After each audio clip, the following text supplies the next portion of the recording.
La guerre entre Israël et le Hamas mobilise de nombreux réseaux d'alliances dans la région, dans un contexte de guerre froide entre l'Iran et les États-Unis au Proche-Orient. En appelant à l'unification des fronts, le Hamas peut potentiellement bénéficier d'un appui militaire considérable des groupes armés affiliés à l'Iran, qui forment une véritable coalition anti-américaine.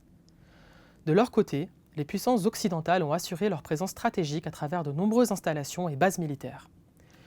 Si le régime syrien n'a pas les moyens d'ouvrir un front contre Israël, ce n'est pas le cas des milices pro-iraniennes massivement présentes au sud du pays.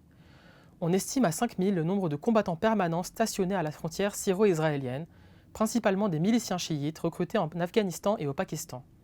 Plusieurs milliers de combattants irakiens ont été envoyés depuis le début de la guerre, en plus de l'appui militaire du Hezbollah libanais. Les pays occidentaux ont formé une coalition pour lutter contre l'État islamique en Syrie et en Irak. Ils y stationnent plusieurs milliers de soldats, ainsi que des porte-avions, avions de combat et frégates. En Irak, les États-Unis conservent une présence militaire à travers les bases de Ain al-Assad et d'Erbil. Depuis le début de la guerre, les États-Unis ont déclaré avoir subi 13 attaques sur leurs installations militaires en Irak et en Syrie.